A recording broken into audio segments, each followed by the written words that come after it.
I was standing on the porch of a farmhouse I had built with my own hands when my son looked at me through the screen door and said, "We weren't expecting you for Thanksgiving, Dad," as if my presence were a surprise rather than a tradition.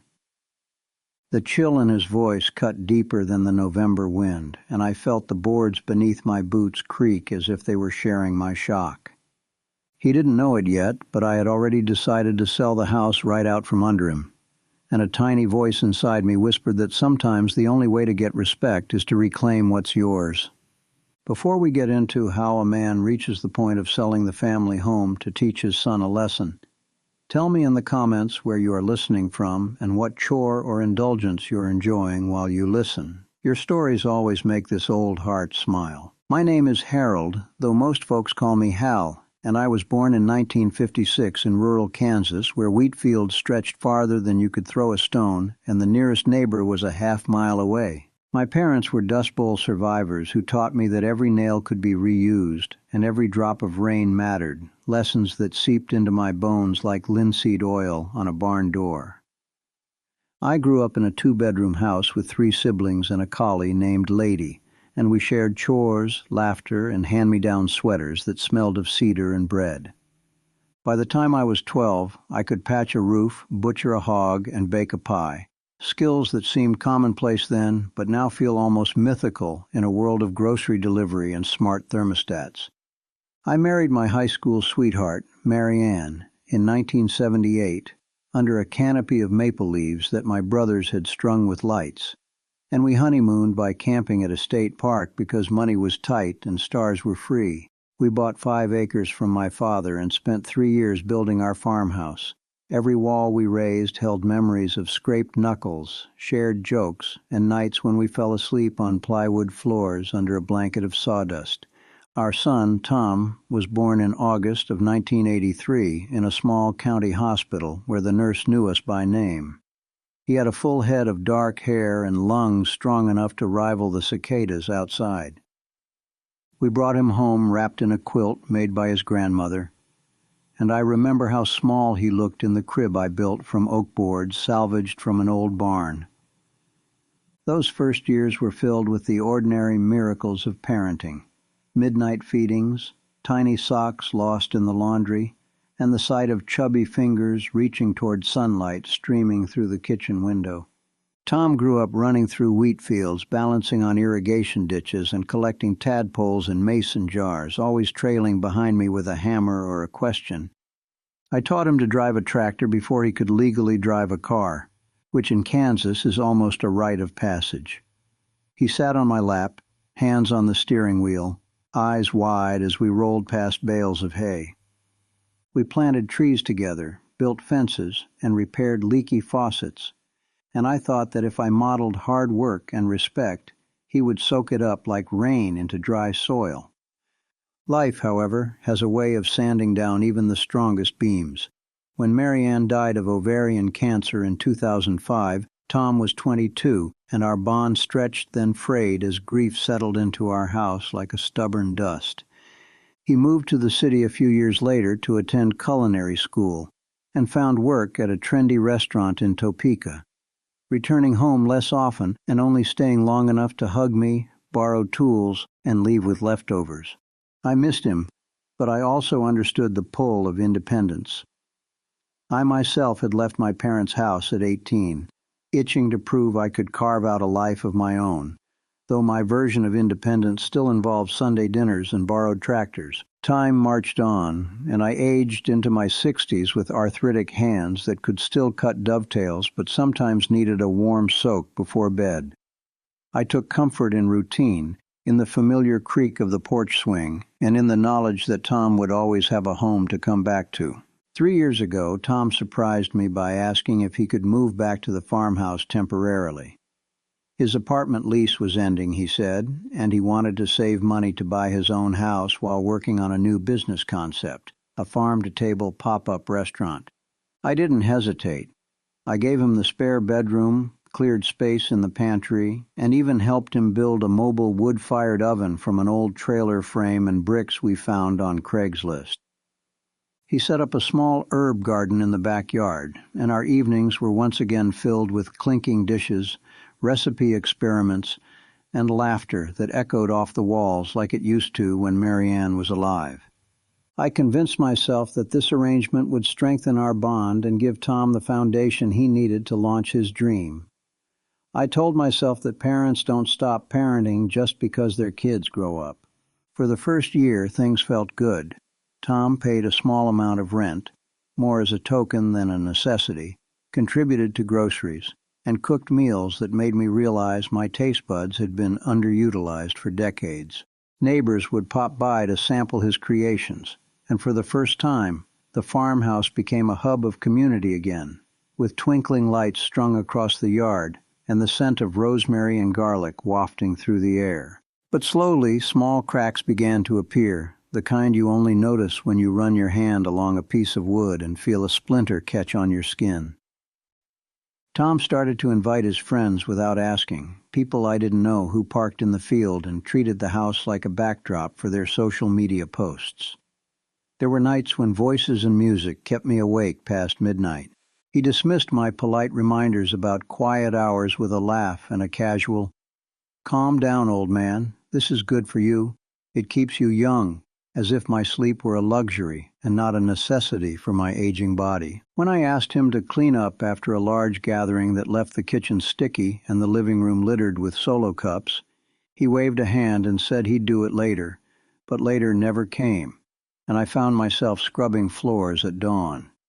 He began to treat the farmhouse as if it were his restaurant's pantry and event space, without regard to my own routines, telling me that his business would benefit us both and that I should be excited to have a front-row seat to innovation. At first, I swallowed my irritation because I wanted to be supportive and because it felt petty to complain about dirty dishes when my son's passion was thriving. Then came last Thanksgiving, the one where everything shifted, and the memory still feels like a cold hand pressing against my chest. Thanksgiving had always been my holiday. Mary Ann loved the tradition, and even after she died, I spent the day cooking her recipes: roasted turkey rubbed with sage butter, cornbread stuffing with pecans, mashed potatoes whipped smooth in our old hand mixer. Tom had promised he would invite a few friends, but assured me it would be small, intimate, and respectful of our history. I took him at his word because trust is something built over decades, not days. The morning of Thanksgiving, I woke before the sun, put on Mary Ann's apron because it still smelled faintly of her perfume, and started prepping a turkey that weighed more than some toddlers I have known. I listened to a crackling radio broadcast of classic country songs as I basted the bird and watched frost melt on the window panes. It felt like any other year. Around noon, as I was mashing sweet potatoes with brown sugar, my phone buzzed with a text from Tom. "Hey, Dad, don't go overboard. We're not expecting you for dinner after all." At first I thought he was joking, maybe teasing me about making too much food, so I replied with a question mark. He responded, "We're doing a Friendsgiving instead. More my vibe. You can chill." My hands shook as I placed the wooden spoon down, and I walked to the living room where he and 3 friends sat on the couch watching football, a box of takeout sushi on the coffee table. "What do you mean you're not expecting me?" I asked, trying to keep my voice steady. He looked up with a smirk and said, "We decided to do our own thing. You know, not everything has to be about tradition. We didn't think you'd mind." His friends laughed quietly, their eyes flicking between us as if watching a viral video unfold. At that moment, the years of small slights, unwashed dishes, and ignored requests piled up like fallen leaves against a fence, and I felt something inside me shift. I remembered how many late nights I had spent repairing burst pipes, mending fences after storms, and ensuring that this house stood strong, also that my family would always have a place to call home. To be told that I wasn't expected in my own home on the holiday that meant the most to me was a slap I couldn't ignore. I excused myself, went upstairs to my bedroom, and sat on the edge of the bed where Mary Ann and I had whispered dreams to each other. I stared at the far wall where our wedding photo still hung and allowed myself to feel the sting. In that quiet space, between the hum of the refrigerator and the muffled cheers from the television downstairs, a thought crystallized. Perhaps it was time to remind Tom whose name was on the deed and what it meant to take something for granted. I pulled out my old leather-bound notebook and wrote down a list of things I would need to research if I decided to take action.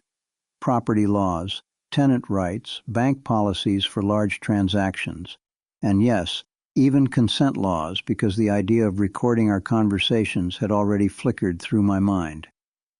That night I didn't join them for dinner. I took Mary Ann's apron off, covered the turkey, and put the side dishes in the fridge. I ate a plate alone with the hum of the refrigerator for company and a heavy heart. After they finished their Friendsgiving, the group left quickly, leaving behind paper plates and empty cans.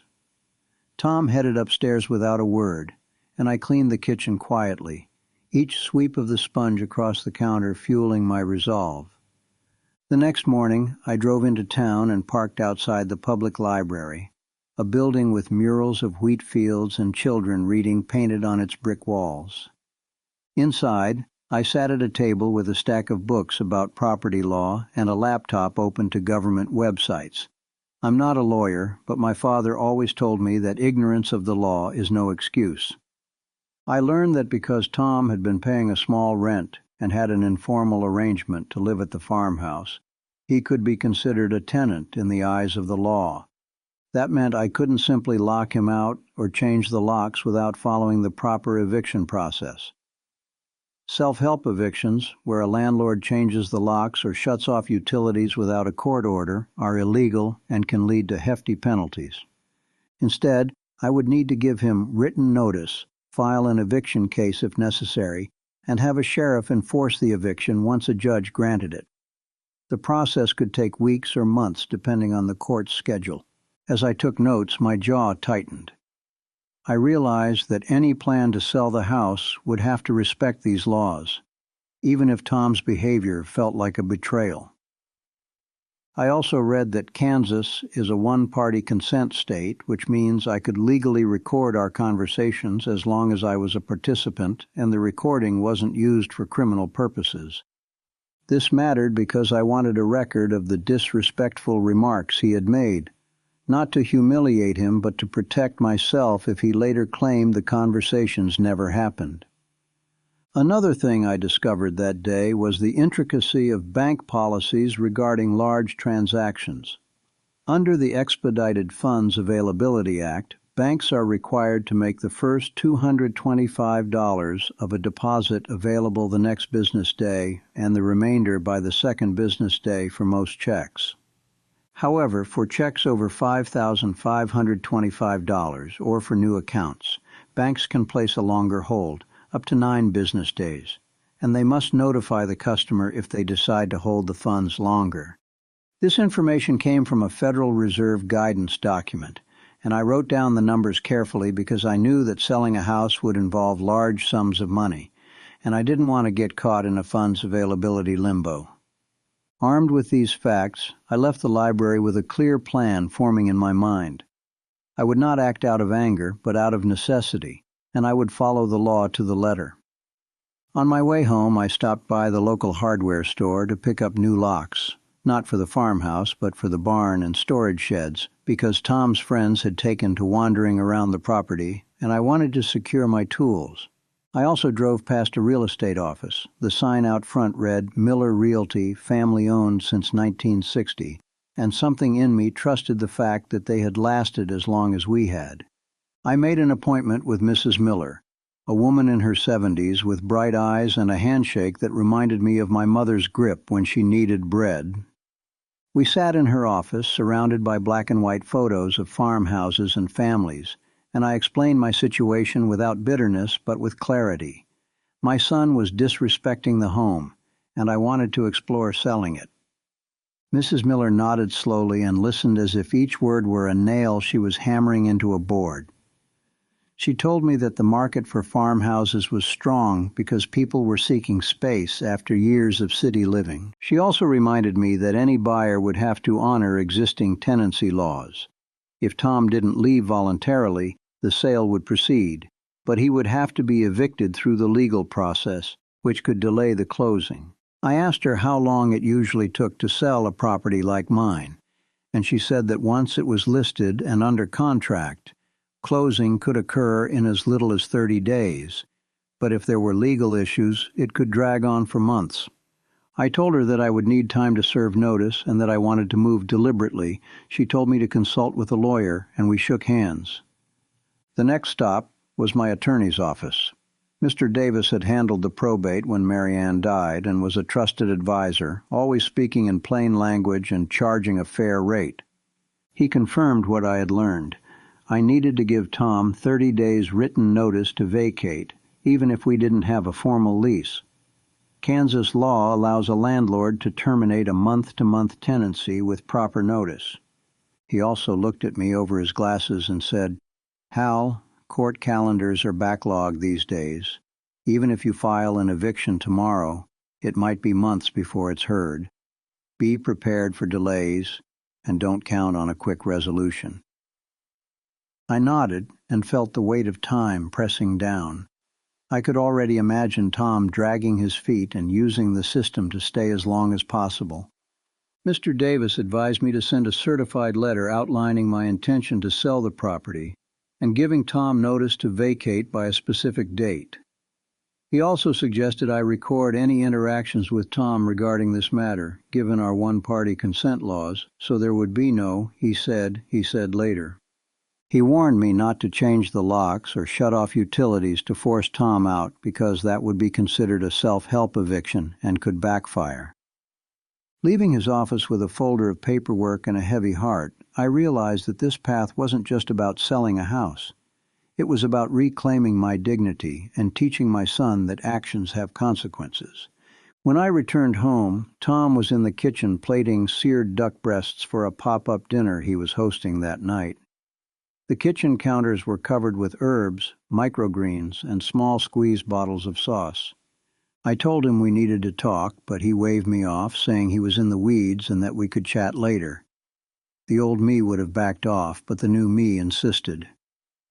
"Tom," I said, standing in the doorway, "we need to have a serious conversation. Can you step outside for a moment?" He sighed dramatically, wiped his hands on a towel, and followed me to the front porch where the air smelled of leaves and distant bonfires. I had my phone in my pocket, already set to record because I wanted to capture his responses. The red button glowed discreetly in my palm. "I want you to know," I began, choosing my words carefully, "that what happened yesterday hurt me deeply. Being told I wasn't welcome in my own home on Thanksgiving felt like losing Mary Ann all over again." His face softened slightly, and for a moment I thought he might apologize, but then he shrugged and said, "Dad, I just wanted to do something with my friends. It's not that big a deal. You take everything so personally." I felt my jaw tense, but I kept my voice even. I told him about the plan to sell the house, the notice I would be serving, and the timeline we would have to follow. He laughed, a short bark of disbelief, and said, "You can't sell this place. It's our family home. And besides, I've put so much work into my pop-up. You'd be insane." I explained that my name was on the deed, that I had built this house, and that I had a right to decide its future. I told him I'd still help him find an apartment or even a small place to lease for his business, but he could not continue to treat me and this house with disrespect. He escalated quickly, saying he would fight me, that he had rights, that he would get a lawyer and drag me through court. He threatened to stop speaking to me and to smear me on social media as an unsupportive father. I listened calmly and let him vent. I thought about the deposit hold policies that would protect my funds when I did sell. I thought about the one-party consent law that allowed me to record this conversation for my own security. I thought about the eviction laws that meant he had 30 days but not a day more. When he finished, I handed him the certified letter I had prepared with the notice to vacate date highlighted. He snatched it, scanned it, and crumpled it in his fist, then threw it onto the porch. "This is ridiculous," he said, his voice rising. "How could you do this to your own son?" I replied softly, How could you tell your father he wasn't welcome for Thanksgiving?" We stood there in silence for a long moment, the only sound the rustling of dried corn stalks in the nearby field. Then he stormed back into the house. I went to my room, saved the recording to multiple locations, and texted my attorney to let him know how the conversation had gone. Over the next week the house was tense. Tom barely spoke to me and continued to hold pop-ups and gatherings as if nothing had changed, though I noticed a new edge to his voice when he directed his friends. I kept to my routines, feeding the chickens, splitting wood, and drinking coffee on the porch with a view of the empty swing that Mary Ann used to sit on. I also started sorting through decades of belongings, deciding what to keep, what to give away, and what to sell. The process was bittersweet, each object a memory I had to examine and either hold or release. I contacted Mrs. Miller again and told her to move forward with the listing. She sent a photographer who captured the farmhouse in golden afternoon light, making the clapboard siding glow and the kitchen look like an advertisement for rustic charm. The listing went live on a Thursday, and by Saturday we had multiple offers from people who wanted to move to the country. One offer stood out, a family from Wichita with 2 young children who dreamed of raising goats and homeschooling. I accepted their offer after speaking with them. They reminded me of Mary Ann and me when we first started out, full of hope and calloused hands. Now came the part that I both dreaded and anticipated, the closing process and Tom's departure. I sat him down again, this time with my phone recording openly on the table, and told him about the offer. He scoffed and said he would refuse to leave. I reminded him that the notice period was nearly over and that I would file an eviction if he didn't move. He swore at me and stormed off, slamming the door so hard that a picture frame shook on the wall. The following Monday, I filed the necessary paperwork at the courthouse. The clerk, a woman with kind eyes and a tired smile, stamped the documents and told me to expect a hearing date in 6 to 8 weeks due to the backlog. She said the pandemic and budget issues had slowed everything down. Those weeks were some of the longest of my life. Tom used the time to rally his friends and post about me on social media, painting me as a heartless patriarch and inviting pity while omitting the part about Thanksgiving. I felt the sting of judgment from strangers online, but I refused to engage. Instead, I focused on my chores, my preparations, and my own peace. I started journaling daily, something Mary Ann had always urged me to do. I wrote about everything: memories of my childhood, reflections on fatherhood, and lists of things I was grateful for, like sunrise over frost-covered wheat and the smell of freshly cut cedar. Writing helped me process my anger and sadness. It reminded me that this story was larger than a single holiday or a single decision. It was about a lifetime of choices and the boundaries I needed to set for my own well-being. During that time, I also met with the buyers. They visited the property with their 2 children, who ran around the yard picking up acorns and laughing at the chickens. Tom refused to come out and say hello, staying upstairs with his headphones on. The mother, Sarah, took me aside and said, "We respect the history of this place. We plan to restore the barns and keep the garden. We want to honor what you built." Her sincerity softened the edges of my hurt. I pictured the farmhouse filled with new laughter and love, and I felt a glimmer of peace. The eviction hearing finally arrived on a gray Tuesday. I wore a suit that had hung in my closet since Mary Ann's funeral and carried a folder of evidence: the notice letter, printed text messages, and the recordings of our conversations. Tom showed up with a friend for moral support, but no lawyer. When the judge asked if he contested the eviction, Tom said he didn't think his father would actually go through with it and that he needed more time. The judge looked at our paperwork, listened to our statements, and explained that the law was clear. Tom had been given proper notice, I had followed the correct process, and self-help eviction laws prevented me from forcing him out without the court's order. She granted the eviction and gave Tom 14 days to vacate. She warned him that if he didn't, the the sheriff would come to escort him out, and that failing to leave could result in additional costs. The gavel hit the desk with a sound that reverberated through my chest like a hammer striking a nail. It was both an end and a beginning. After the hearing, Tom refused to look at me. He muttered something about how he would never forgive me and stormed off. I walked back to my truck, took a deep breath of the crisp air, and felt both exhausted and relieved. The road ahead was clear, even if it was bumpy. In the days leading up to the eviction, Tom slowly moved his things out. Friends came with pickup trucks, and I watched from the porch as boxes and furniture were loaded, each item a reminder of memories we had built in that house. On the day the sheriff arrived to enforce the order, Tom was gone. He left a note on the kitchen table that said, "I'm sorry for everything. Maybe someday you can forgive me." And I stood there with the paper in my hands, tears prickling at the corners of my eyes. I folded the note, placed it in my wallet, and walked through each room of the farmhouse one last time. I touched the door frames we had painted, the window sills where Tom had lined up his toy tractors, and the staircase railing Marianne had varnished late one night while singing to the radio. I locked the front door, dropped the keys off at Mrs. Miller's office, and drove to the closing where I signed a stack of papers that felt both heavy and liberating. When the funds hit my account, I noted that the bank released the first $225 the next business day and held the remaining amount for 2 days before making it available. I also received a notice of a 7-day hold on a portion due to the size of the check, exactly as the regulations allowed. During the hold period, I met with my financial advisor to discuss where to put the money. We talked about certificates of deposit, mutual funds, and donating a portion to a scholarship fund in Marianne's name. I decided to rent a small townhouse in town for myself. It had a manageable yard, a kitchen with enough counter space for my simpler meals, and was within walking distance of the library and the diner where my friends played dominoes every Thursday. Adjusting to life away from the farmhouse was strange.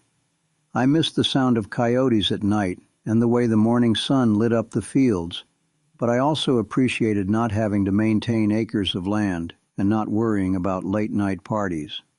Tom moved to Topeka and leased a commercial kitchen for his pop-up.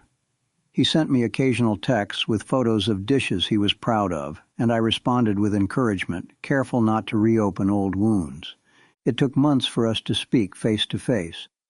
We met at a coffee shop halfway between our homes, and at first the conversation was stilted, as if we were two people who had met through a screen rather than father and son. He apologized truly this time for taking me for granted and for forgetting that respect is a two-way street.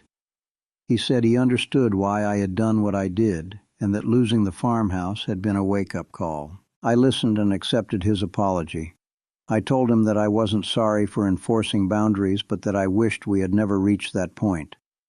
We agreed to rebuild slowly, to keep communication open, and to have Thanksgiving together at a neutral location next year.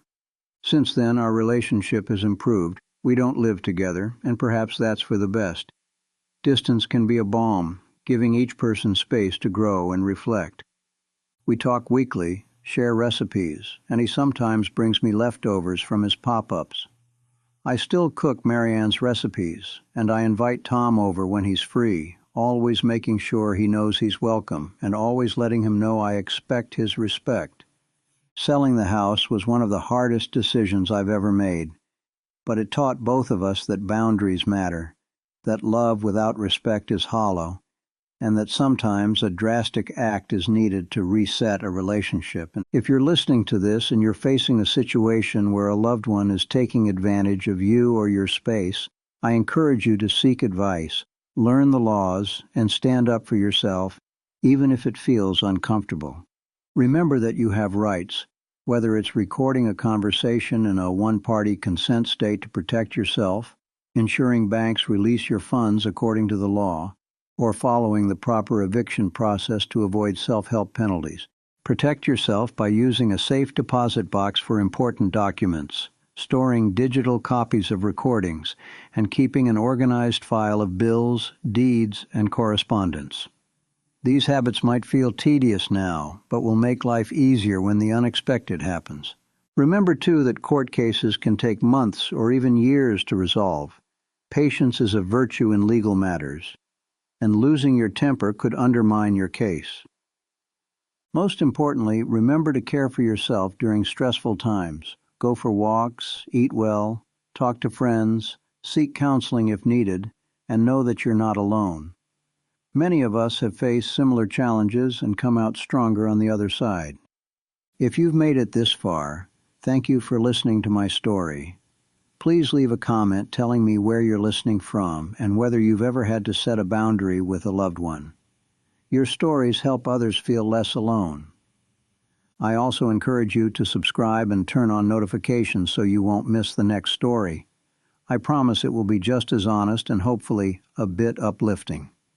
Until next time, take care, hold your boundaries with kindness and firmness, and remember that every challenge is a chance to grow. As I sit in my small townhouse writing this, I can still feel the grooves of the farmhouse porch under my feet and smell the scent of cedar that clung to the walls. Memory has a way of following you even when you change addresses. It took me a while to adjust to city noises replacing the symphony of crickets and coyotes. Sirens and distant car horns were jarring at first, but eventually I found comfort in the rhythm of my new neighborhood.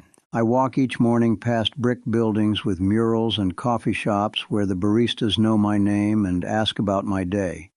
It reminds me of when my parents would sit on the porch and wave to neighbors driving tractors down dirt roads. I've made friends at the local diner where we sit at a corner table for hours, sipping coffee that tastes slightly burned and swapping stories about grandkids, weather, and the price of corn. One of the men there, Carl, taught me how to play chess. I never thought my arthritic hands would move knights and bishops across a board, but there's something satisfying about strategy that doesn't involve hammers and nails. Another regular, June, teaches yoga classes at the community center. She convinced me to try a senior gentle yoga session, and I was surprised by how stretching and deep breathing reduced the stiffness in my back and improved my mood. Finding new routines reminded me that you're never too old to learn, and that being open to new experiences keeps the mind flexible even when the body isn't. In the months after selling the farmhouse, I found myself reflecting on my parents' generation and how they navigated change. They left Oklahoma during the Dust Bowl, drove an overloaded Model A with 4 kids and their hopes strapped to the roof, and started over in Kansas with nothing but grit and determination. My father always said that pride is a tool you can use to build or destroy. If you wield it carefully, it can help you set boundaries and protect what matters. But if you let it run wild, it can knock down relationships like a tornado takes down barns. I thought about that when I filed the eviction paperwork. I asked myself whether I was acting out of healthy pride or vengeful pride, and I concluded that I was building boundaries, not burning bridges. After the sale, I spent time decluttering decades of possessions. Each item told a story. The chipped enamel pot from Mary Ann's first attempt at jam, the baseball glove Tom used until the leather cracked, and the boxes of nails that my father had given me just in case. I donated some to neighbors, sold others at a yard sale where strangers haggled over mason jars, and kept the most meaningful items in a small storage unit along with my tool chest, which I visit when I need the smell of sawdust and oil. That storage unit also houses a fireproof box where I keep copies of my will, the deed to my townhouse, and prints of the audio recordings of my conversations with Tom. Redundancy is a lesson I've learned the hard way, and safe deposit boxes or storage units are worth their annual fee for peace of mind. For digital security, I finally learned how to use a password manager. A tech-savvy librarian showed me how to generate unique passwords and store them securely rather than scribbling them in a notebook by the phone, and I felt oddly proud to master something my grandson does without thinking. On the subject of recording, I found myself using one-party consent laws in other ways. I started documenting phone calls with contractors or salespeople to ensure we both remembered our agreements, and that simple act saved me from disputes about quotes and deadlines. If you live in a state with stricter laws, where all parties must agree to a recording, you have to ask permission and often document their consent, so always know your local statutes to avoid accidental illegality. As I sorted through paperwork, I discovered old receipts from the bank that reminded me of times when I had no more than $5 in my account and still managed to make ends meet. I felt a wave of gratitude for the stability I now enjoy. I wrote a letter to my younger self in my journal, telling him to worry less about what others think and to trust that his future self will make mistakes but also make choices that lead to growth. One thing I wish I had done earlier is attend support groups for seniors navigating strained family relationships. There is something comforting about hearing a stranger say, "I understand," and truly meaning it. At one meeting I shared my story, and another man recounted how his daughter had defaulted on a car loan he co-signed and then ghosted him. He had recorded conversations to prove his involvement and used that evidence in court thanks to one-party consent laws. We commiserated about the slow pace of the court system, agreeing that nothing moves quickly unless it's a rumor. He told me his case took nearly a year to resolve because the judge kept rescheduling. Another woman at the group shared how she sold her business after her son tried to push her out. She leveraged the bank's funds availability schedule to time the deposit so she could move assets before he could contest the sale. Hearing these stories made me realize I wasn't alone. There is a whole generation of parents dealing with adult children who think boundaries are suggestions rather than necessities. If you're reading this and feeling guilty for even considering an action that might upset your child, remember that enabling disrespect only harms both of you. Sometimes tough love is the kindest love. In my spare time, I volunteer at a trade school teaching woodworking. Passing on the craft is a way of honoring my father, who taught me to respect tools and the materials they shape. My students range from teenagers to retirees seeking new hobbies. I watch their faces light up when they plane a board smooth and the scent of fresh pine fills the air. There's something universal about creating something tangible. I always start each class by going over safety and consent. Consent to use the tools, consent to record instructions if they need to review them later, and consent to speak up if they're uncomfortable. Building trust is as important as building shelves. Another program I joined is the local community garden. Our plots are small, but the sense of connection is large. There's nothing like watching a seed you planted break through the soil and turn into food you can share with neighbors. Gardening reminds me that growth takes time, patience, and the right conditions. You can't force a tomato to ripen any more than you can force someone to respect you. You can only provide the right environment and set boundaries to keep pests away. When I'm not teaching or gardening, I volunteer at the library where I first researched eviction laws. I help people file simple legal documents or apply for services. Many seniors are intimidated by forms and systems designed by younger minds, and I enjoy easing their burden. On one occasion, I helped a woman understand her bank's deposit hold notice. She had received a check from her grandson and couldn't access the full amount right away. I explained that under Regulation CC, the first $225 must be available the next business day and the rest by the second, unless the check is large or there's a reason to doubt its collectability. She thanked me and said, "I thought they were trying to steal from me. It helps to know the law protects us too." And in that moment I felt the circle of knowledge turn as I passed on what I had learned in my own time of need. You might wonder if Tom ever moved back to the farm or if I ever regretted my decision. The answer is no. He built his life elsewhere, and I built mine. Our relationship is better because we each have our own space and our own responsibilities. When we speak now, we talk about recipes and memories rather than grievances. He recently told me he's teaching a cooking class for underprivileged youth, and I told him about my woodworking students. We marveled at how we're both teaching the next generation skills they don't always learn at home. We decided to start a project together, a pop-up dinner event where his culinary students cook meals on tables built by my woodworking students. We plan to donate the proceeds to a scholarship fund for vocational training. Planning this event required patience and coordination. We had to reserve a community hall, apply for permits, and coordinate with the health department. Paperwork and schedules reminded us of our court experiences, but this time we were on the same team. Watching Tom measure wood and drill holes made me smile. I saw a part of myself in his careful movements and realized that maybe I had been too quick to assume he didn't value what I taught him. When the event finally happened, families from across the city came to eat and admire the handmade tables. Tom's dishes were a hit, and my students beamed when people complimented their sturdy craftsmanship.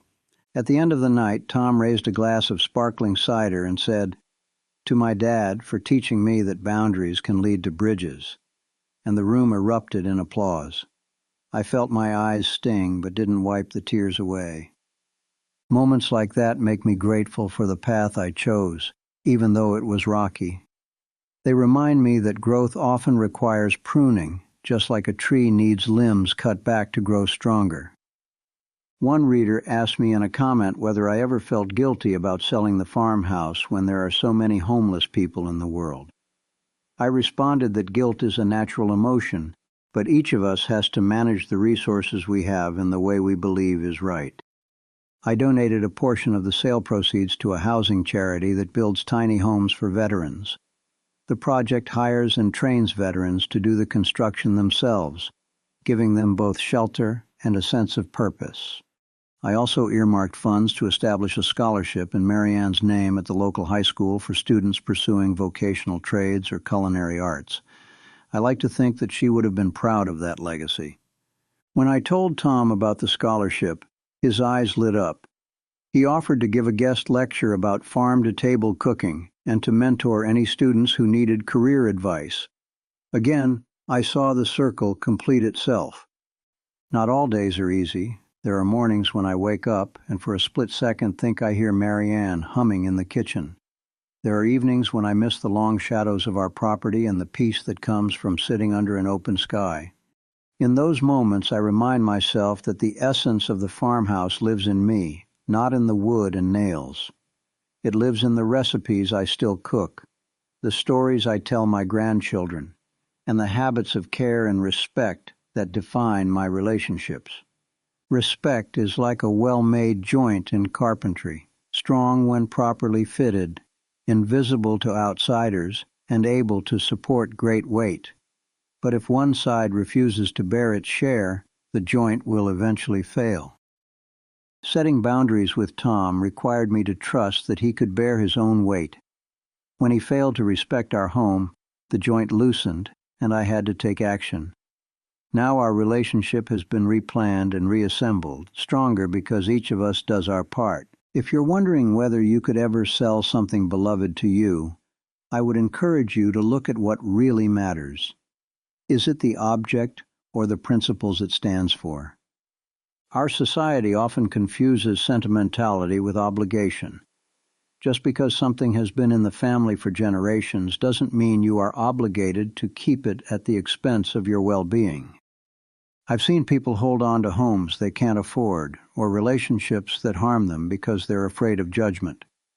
Letting go is not failure. Sometimes it's wisdom. One thing I learned through this process is the importance of having conversations about inheritance and expectations early. Mary Ann and I had wills, but we never expected to have a tenant relationship with our son. And that complicating factor created ambiguity.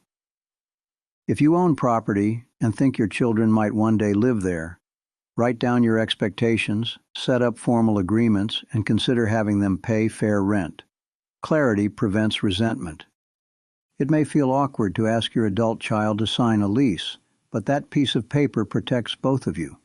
It clarifies whether they are tenants or house guests, and what happens if either party decides to part ways. I also advise adding a financial advisor or lawyer to your contact list. These professionals can help navigate complex decisions with objective eyes and ensure you follow all legal requirements. I remember the day I drove to the bank to deposit the check from the house sale. I I requested a funds availability schedule printed out because I wanted to know exactly when I could access each portion of the money.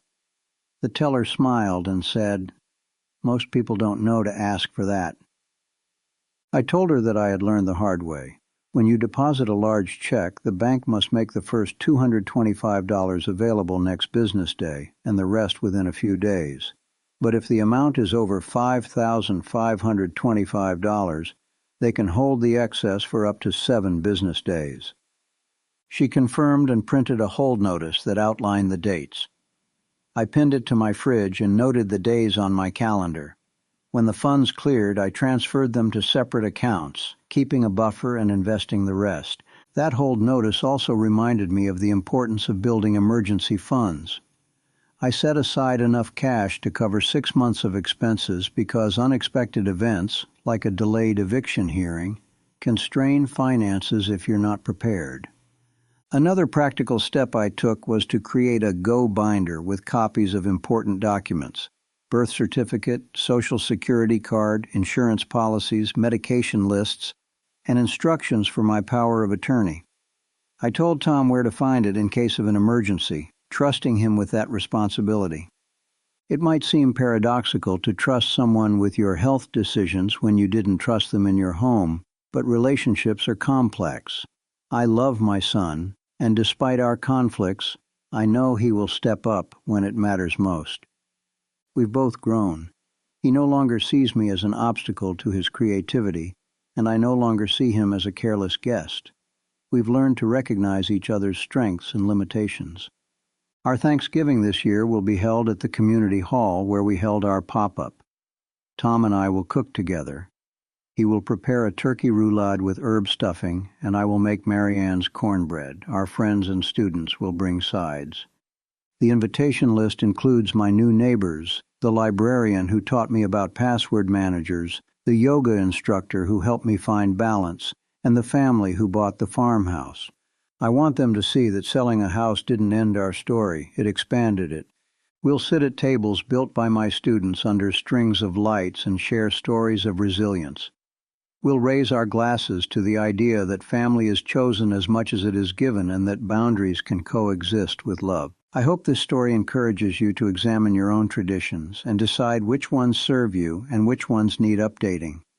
Clinging to outdated customs because that's how we've always done it can stifle growth. Innovation doesn't always mean technology. Sometimes innovation looks like an old man learning yoga, a chef teaching teenagers to sauté, or a carpenter selling his farmhouse to start a scholarship fund. Every act of letting go creates space for something new. When I let go of the farmhouse, I gained a closer relationship with my son, new friendships, and the opportunity to impact young lives through teaching and giving. If you're still listening, thank you for spending this time with me. I've poured my heart into this story, and I appreciate your ears and your empathy.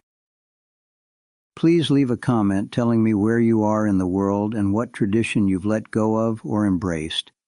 Your stories inspire me and others who read them. I read each comment over my morning coffee, and often your words make me laugh or cry. They remind me that we're all connected through our experiences, even if we never meet. If you feel moved, share this video with a friend who might need to hear that it's okay to set boundaries and make difficult decisions. Sometimes hearing someone else's story gives us courage to face our own. Finally, remember that life isn't a straight road. It's a series of curves, detours, and scenic routes. There will be times when you feel lost, but there are always signposts, friends, laws, gut feelings that guide you back on track. Take those signs seriously. Seek counsel when you're unsure. Document important conversations. Know your rights. Protect your finances. Invest in relationships that nourish you. And be willing to reimagine your life when circumstances demand it. Thank you for being part of my journey. I'll see you in the next story, where we'll explore another chapter of life's unexpected twists. Since moving into town, I've also taken to exploring nearby state parks and trails. There's a beauty in walking through a forest you've never seen before. The sound of leaves crunching underfoot, and the feeling of being both small and connected. I remember driving the old farm truck to the Flint Hills on a sunny afternoon, passing tall grass prairies that shimmered like golden oceans. I parked at a trailhead and spent hours watching bison graze, their silhouettes standing like ancient guardians against the sky. On that hike, I met a young couple with backpacks and camera gear. We exchanged names and stories, and when they learned I had built my own home, they peppered me with questions about timber framing and insulation. Their curiosity warmed me. Later, I sat on a rock overlooking a creek and thought about how landscapes change subtly from one season to the next, much like relationships. What seems barren in winter bursts into color in spring, given time and care. That idea of seasons of life has become a guiding metaphor for me. There was a season for raising Tom, a season for caregiving when Marianne was ill, a season for rebuilding alone, and now a season for self-exploration and community service. Seasons remind us that nothing is permanent, including pain. If you're going through a hard time right now, remember that seasons shift and that warmth follows cold. One rainy afternoon, I found myself flipping through old photo albums. I lingered on a picture of Tom at age 7, grinning with a missing front tooth while holding a pumpkin taller than him. Another photo showed Marianne laughing at the kitchen table, flour dusting her nose. Looking at those images reminded me that we are many versions of ourselves over a lifetime. Tom isn't the same man who told me I wasn't welcome, and I'm not the same man who stayed silent about his needs. My father used to say that forgiveness is like sanding rough wood. It doesn't happen all at once, and sometimes you have to step back, wipe the dust away, and inspect your progress before continuing. Forgiveness, like sanding, also makes the surface smoother, not for the wood's sake, but for the hands that will eventually touch it. In the same way, forgiving Tom softened my own heart and allowed me to hold our relationship without splinters. I also began writing letters to Marianne, even though she's been gone for years. I sit at my kitchen table, pour a cup of tea, and write about my day, my worries, and my joys. I fold the letters and place them in a box marked Marianne, knowing she'll never read them and yet feeling heard. Visiting her grave is another ritual. I bring her wildflowers in the spring and dried wheat in the fall. I tell her about Tom, about my students, about my new friends. I sit on the cool grass and let the wind carry my words. These letters and visits aren't about dwelling on the past. They are about honoring the parts of me that loved, hurt, and healed. They are a way to integrate Marianne's memory into my current life. One day at the cemetery, I met a woman visiting her husband's grave. We began talking and discovered that we were both members of the library's support group. She shared that she had recently been scammed by someone claiming to be from her bank and that they had nearly emptied her account. I told her about the importance of verifying callers, hanging up and calling back on official numbers, and never giving personal information unless you initiated the call. Scammers prey on loneliness and fear, which is why building community is essential. We also discussed the bank's policies about suspicious activity. Financial institutions often freeze accounts to investigate unusual transactions. And while it can be inconvenient, it is a crucial layer of protection. The banks must send notices to customers explaining the freeze and their rights, much like they must explain deposit holds. That conversation spurred me to attend a fraud prevention seminar at the senior center. A local detective presented case studies of romance scams, fake charities, and check fraud. He emphasized that if something feels off, it probably is. During the seminar, I asked how often the police successfully recover funds from scams. He sighed and admitted that recovery is rare, but catching and prosecuting scammers is slowly improving thanks to new technology and cooperation between agencies. He encouraged us to report attempted scams so patterns can be tracked. As a result, I now keep a notebook by the phone to jot down suspicious numbers. I cross-reference them on official websites before returning calls. Sometimes I even record the call with the consent of the caller if I need to keep a record of what was promised. Another area of personal growth has been my health. After selling the farmhouse, I no longer had daily chores that kept me physically active. Within months, I noticed my pants fit looser and my energy dipped, so I scheduled a checkup. My doctor, a man half my age with the patience of a saint, told me my blood pressure was creeping up and recommended a combination of diet changes, exercise, and mindfulness. I chuckled at the last item but agreed to try all three. I started cooking more vegetables and less red meat, inspired by Tom's creative dishes. I began walking with weights and attending June's yoga classes twice a week. I also tried meditation using an app recommended by my grandson, which at first felt odd but eventually became a centering ritual. Within 3 months, my blood pressure numbers improved and I felt more alert. It reminded me that our bodies are like houses that need maintenance. Ignoring squeaky floors or clogged gutters only leads to bigger problems later. Just as I learned to check deposit hold notices and legal documents, I realized I needed to read nutrition labels and medical bills with the same scrutiny. Being an informed patient is as important as being an informed landlord or banker. One crisp morning, while stretching after a long walk, I noticed a new community bulletin board outside the library. Pinned among flyers for lost cats and yard sales was a pamphlet on elder mediation services. Curious, I called the number and learned that these services help families navigate disputes without going to court. Trained mediators facilitate conversations, set ground rules, and create written agreements. Sometimes they even record sessions when all parties consent, offering a neutral record. I thought about how different our Thanksgiving situation might have been if Tom and I had had a mediator. Perhaps we would have reached an understanding without involving courts. Though I don't regret my actions, I see the value in having structured conversations early. Inspired by this, I suggested to the library that we host a monthly family communication workshop. The first session had only 5 attendees, but by the 3rd month we had a full room. People wanted tools for navigating tough conversations about inheritance, caregiving, and living arrangements. We discuss active listening, the importance of not interrupting, and the value of summarizing what the other person said before responding. We talk about framing statements with I instead of you to reduce defensiveness. I share my story without naming names, using it as an example of what happens when resentment festers.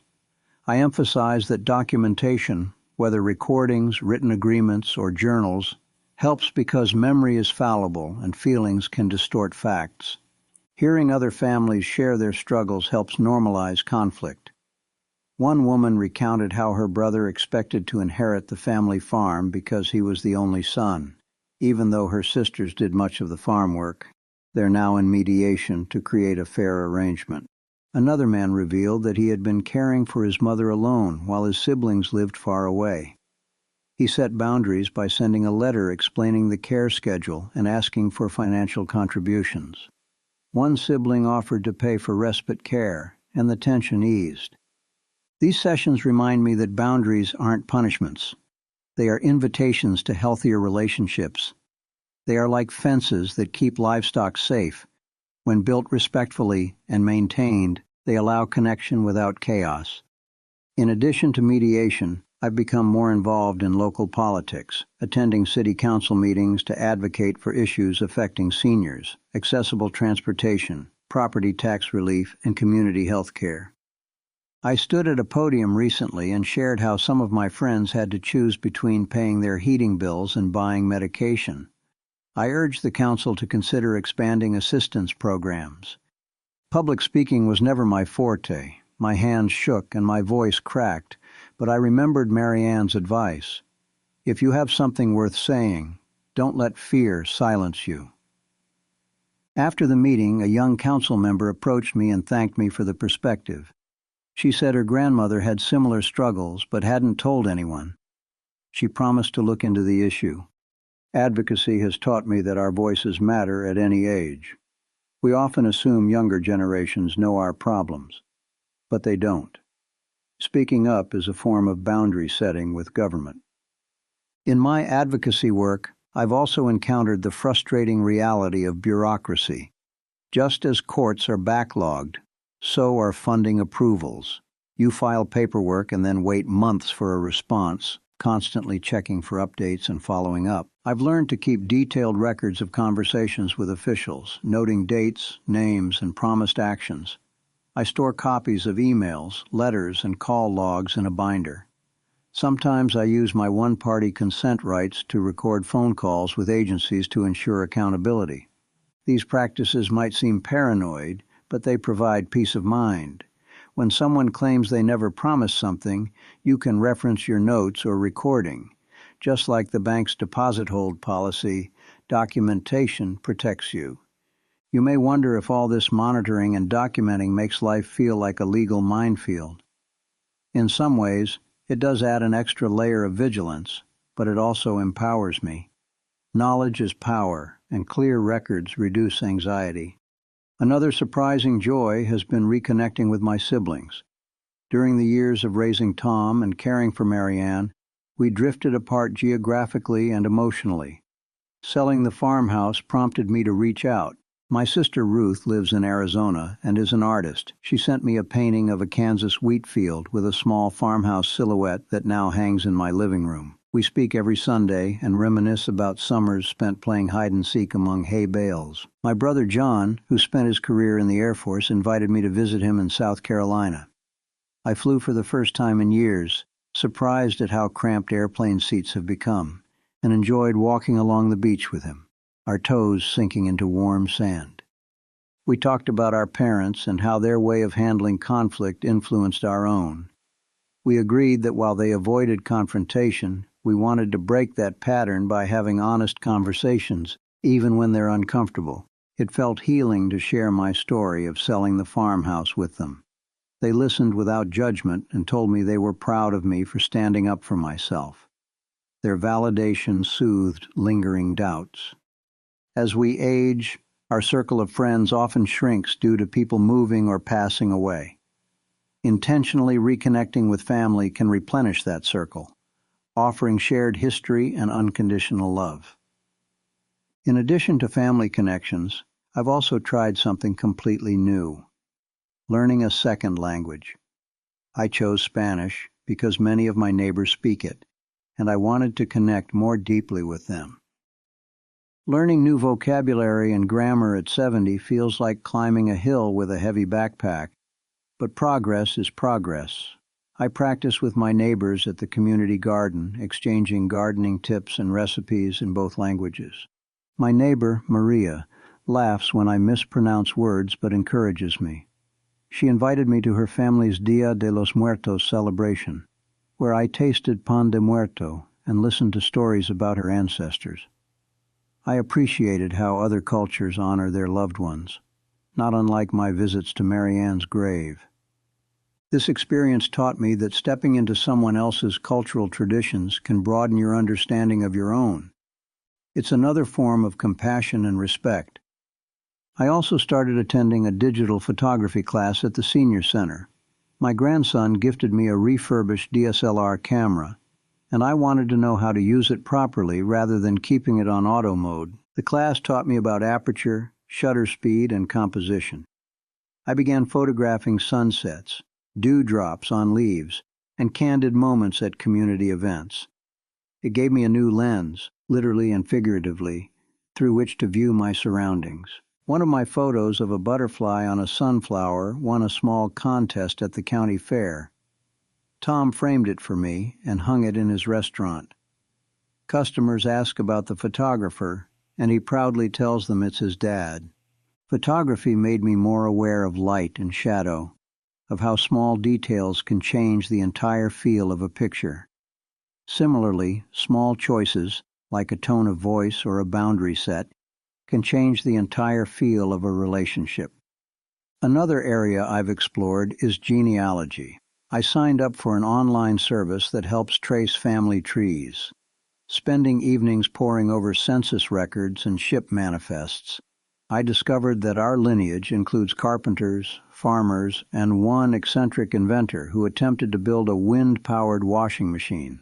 Learning about my ancestors gave me a deeper appreciation for the skills and tendencies passed down through generations.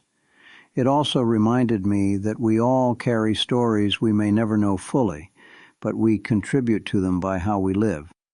During my research, I came across a court record from 1890 where my great-great-grandfather contested a land dispute. The case took over a year to resolve due to the court calendar, a backlog even back then. Reading his testimony, I felt a kinship with his patience and perseverance. Genealogy also led me to connect with distant cousins. We exchanged family recipes and stories through email. One cousin shared a letter our mutual ancestor wrote about a barn raising where neighbors worked together and then shared a feast, echoing the community dinners I now enjoy. Such discoveries reinforce my belief that community and collaboration are threads woven through our family history. We thrive when we support each other and set clear expectations for participation. Speaking of expectations, a local radio station invited me to share my story on a morning program for seniors. I agreed reluctantly, nervous to speak to a wider audience, but eager to spread awareness about boundaries and legal rights. The interview took place in a small studio with foam-lined walls and a smell of coffee. The host asked thoughtful questions about the emotional toll of evicting a son and how I handled online criticism. I answered honestly, emphasizing that each family's situation is unique, but that knowing the law and standing up for yourself can prevent deeper harm. I also mentioned the importance of the court system even when it moves slowly. After the broadcast, the station received messages from listeners thanking me for sharing. One man said he felt less alone dealing with his daughter's manipulation. Another woman said she was going to talk to her bank about a suspicious check hold because she now knew it was within her rights to ask. Knowing that my story helped even a handful of people made me grateful for the discomfort of speaking publicly. Sometimes our vulnerabilities become someone else's lifeline. That radio segment also caught the attention of a local attorney who specializes in elder law. She reached out and offered to host a free workshop at the library about wills, trusts, and tenant rights. We collaborated to create a presentation that combined her legal expertise and my lived experience. During the workshop, she explained the difference between a will and a trust, how to appoint a durable power of attorney, and why written lease agreements with family members protect everyone. She also reiterated that self-help evictions, changing locks or shutting off utilities, are illegal and can lead to lawsuits.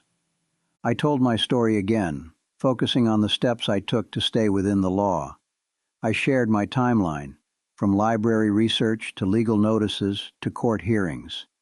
Participants asked questions, took notes, and even lined up afterward to thank us. One attendee told me she planned to talk to her adult daughter about formalizing their living arrangement. Another said she was going to rewrite her will to reflect her new understanding. Seeing people take proactive steps made me believe that community education is key to preventing conflict. I've also explored creative writing. After all, storytelling comes naturally once you start journaling. I joined a memoir writing group, and each week we share a scene from our lives and give each other feedback. Writing about my childhood on the farm, my court experience, and my new life in town has helped me process emotions and shape my narrative. I've learned that the way we tell our stories affects how we see ourselves. When someone in the group described a painful divorce, I noticed how she moved from shame to empowerment by focusing on what she learned rather than what she lost. That lesson stuck with me. In a recent piece, I wrote about the moment I pressed the record button on my phone. I described my sweaty palm, the weight of the device, and the internal conflict between wanting to trust my son and wanting to protect myself. I wrote about hearing my own voice on playback, something many of us find unsettling. There's a vulnerability in capturing a conversation and knowing it could be evidence, but there's also comfort in having a record that validates your experience. Sharing these pieces with others and hearing their reactions has been cathartic. It affirms that our stories matter, not because they are sensational, but because they are human. Outside of writing, I've begun traveling a bit further afield. I took a train to Denver to visit an old friend from high school. The train ride allowed me to see landscapes I'd never drive through, and to chat with fellow passengers about their destinations. On board, I sat next to a young man with headphones. We started talking when he removed one earbud to offer me a piece of gum. He told me he was moving for a job and was nervous. I told him about my life changes, and we laughed at how change makes both 20-somethings and 70-somethings anxious. In Denver, my friend and I visited the museum, ate at a diner that served Rocky Mountain oysters, which I tried once and declared never again, and reminisced about our teenage antics. Seeing a city bustling with new construction and people from all over reminded me that the world is large and full of stories. Sometimes our family conflicts feel huge until we step outside our bubble and realize they are just one thread in a vast tapestry. During my travels, I also observed different banking practices. At a coffee shop, I watched a college student use her phone to pay. I remembered the first time I used a debit card and how my father had insisted on cash because you can't spend what you don't have. Technological advances are useful, but they also introduce new risks. Digital wallets can be hacked, and automatic payments can mask overspending. I advise my students and loved ones to check their statements regularly and know their rights when disputing charges. One of my woodworking students, a single mother, told me she had been charged overdraft fees on her account. We looked up her bank's policy, and I encouraged her to speak to a manager. She did, explained her situation, and the fees were waived. It was a small victory, but an empowering one. Teaching life skills along with woodworking has become a mission. I remind my students to review deposit hold notices and to ask for clarification. The more informed we are, the less likely we are to be taken advantage of. Even though I sold the farmhouse, I occasionally drive past it. I stop at the gate and watch the new owner's goats grazing, their children swinging from a tire swing I had hung decades ago. It fills me with a mix of nostalgia and peace. They invited me to their harvest festival last October. I brought pies and my camera. We drank cider, carved pumpkins, and watched the children run through corn mazes. It felt like a continuation rather than an ending. During that festival, the father asked if I would teach him how to repair a fence. I gladly spent an afternoon showing him how to set posts, string wire, and respect the land. Passing on that knowledge made me feel useful and honored the connection between our families. As we worked, he asked me if I had regrets. I paused and told him that regret is a heavy tool that doesn't build anything. It only weighs you down. Instead, I prefer to carry lessons forward and leave regret behind. My life now is a tapestry of small routines and big leaps. From playing chess to advocating at city council meetings to traveling by train, each experience adds color and texture. If you're counting, you'll see that not one moment of growth would have happened if I had continued to live in the farmhouse with unresolved tension. By letting go of one chapter, I made space for dozens of new ones. Looking forward, I have plans to start a community tool library so neighbors can borrow equipment without having to buy expensive gear. It's another way of sharing resources and building trust. I'm also working with a local high school to establish a mentorship program pairing seniors like me with teenagers to teach life skills, budgeting, cooking, basic car maintenance, and yes, understanding consent laws for recording conversations. Tom has signed up to teach knife skills and food safety. We joked about forming a traveling duo, Hal and Tom's Life Skills Roadshow, though we'll probably stick to our county for now.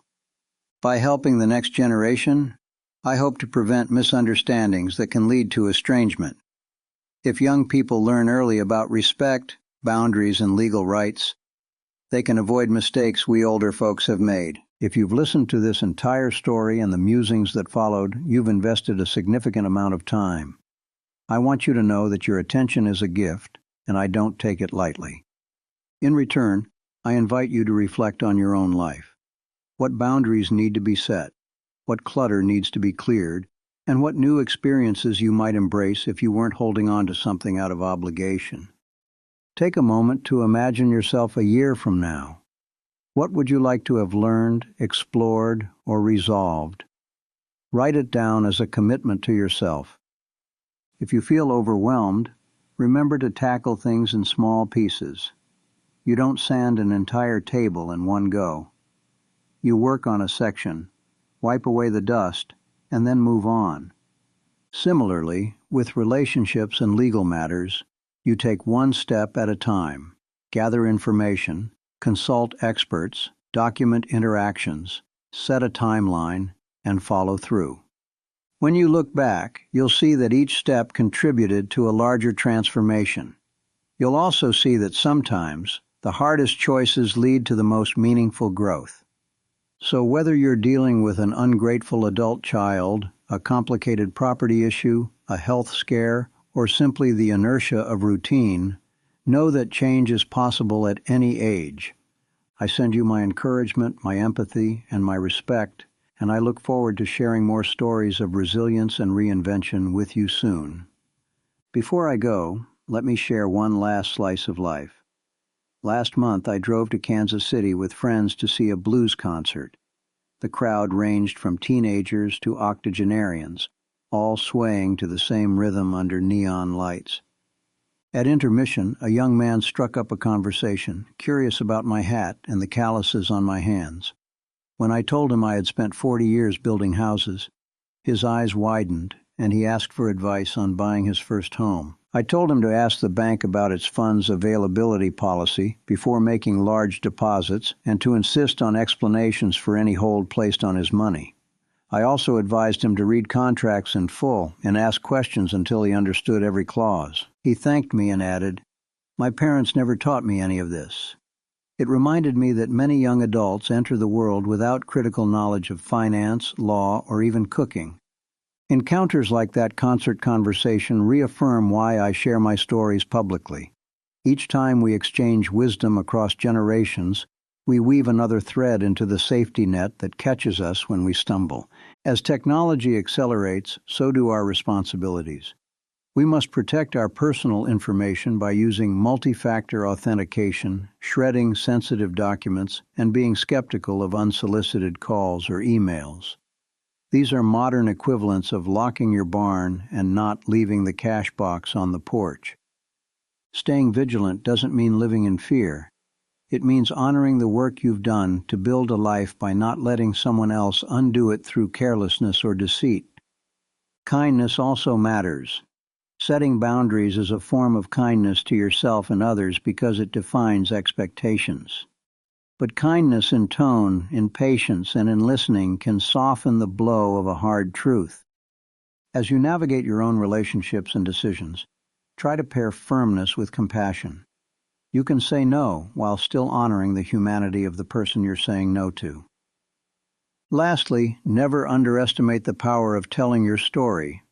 Whether you write it, record it, or share it over coffee, your experiences can serve as roadmaps or cautionary tales for others. We are each a collection of moments, choices, and lessons. By sharing them, we enrich the community and ourselves. Thank you again for being here. May your journey be filled with clarity, courage, and compassion, and may you always know when to hold on and when to let go.